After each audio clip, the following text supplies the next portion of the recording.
This man you are seeing is the Director General of the National Financial Investigation Agency in Equatorial Guinea. Was involved and recorded over 400 sex tapes with women on his phone. Equatorial Guinea Financial Crime Chief Baltasar Ebang Engonga, head of the National Agency of the Financial Investigation, find himself at the center of a national scandal after illicit personal recordings surfaced online.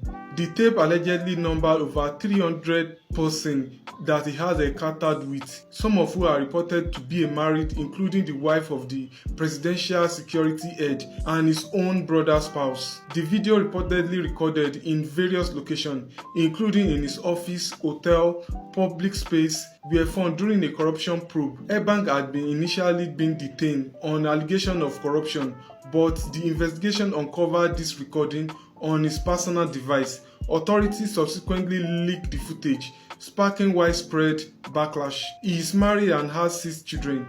The revelation have been drawn attention to both the personal and professional conduct of officials within the Equatorial Guinea political landscape. Hello everyone, welcome back to the channel. If you're tuning in today, you've caught us in the middle of one of the most jaw-dropping stories we've ever covered. Equatorial Guinea's top official, Baltasar Ebang Engonga, the Director General of the National Financial Investigation Agency, is at the center of a scandal that has set social media ablaze. What started as an investigation into possible embezzlement quickly morphed into something that no one could have imagined: an alleged discovery of over 400 explicit videos, many reportedly featuring Engonga himself in compromising scenarios with numerous women. Yes, you heard that right. Buckle up, because this story is beyond anything you'd expect. So let's break it down. Engonga, as a high-ranking official, had a significant role in overseeing financial integrity within the government. Ironically, he became the target of an embezzlement investigation suspected of misusing public funds. But it was during this probe that investigators stumbled upon hundreds of videos that revealed a very different kind of misconduct. These tapes allegedly capture Engonga engaging in explicit activities with numerous women, including, as the reports claim, the wives of other government officials and influential figures. Let that sink in for a second.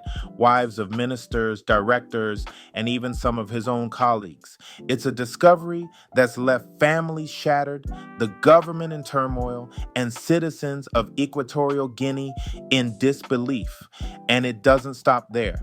This scandal has layers, each one more unsettling than the last. Beyond the personal betrayals, there's an alleged public health risk that has everyone on edge.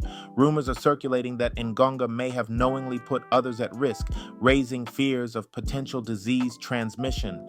This scandal is no longer just about one man's indiscretions. It's about the ripple effects on families, public health, and even national integrity. Now, this brings us to some big questions about power and privilege. For someone in Engonga's position, the allegations paint a picture of a man who not only enjoys significant wealth and influence, but used that influence to manipulate and exploit those around him. This goes far beyond typical corruption. It speaks to a deeply ingrained culture of abuse by those in power. And here's where the story hits a nerve. This scandal has exposed what many critics argue is the soft underbelly of Equatorial Guinea's political system, and perhaps of other high offices across the African continent. And let's be real, folks, this isn't an isolated case. Engonga's scandal is merely one of many examples where those in power believe they are untouchable, bending the rules to fit their own desires. It's a classic case of what happens when power goes unchecked and institutions are too weak to prevent abuses. As former President Obama once said, Africa does not need strong men, it needs strong institutions. This situation demonstrates exactly what can happen when institutions fail to hold their leaders accountable. The scandal has prompted some tough reflections on what needs to change. Equatorial Guinea's Vice President Theodore Obiang has already stepped in, and Engonga has been arrested, but the impact of this scandal will linger long after. Families and officials are reeling, and ordinary citizens are questioning just how deep these abuses of power run. How many more Engongas are out there hidden behind positions of influence and authority? Now, we want to know what you think. Is this scandal a wake-up call for African governments to step up their commitment to transparency and accountability? Should power be reined in with stronger safeguards, or are we seeing the inevitable consequences of a flawed system? Let us know in the comments below. And as we wrap up, don't forget to like this video if you found it eye-opening, and subscribe to stay updated as we continue to follow this story.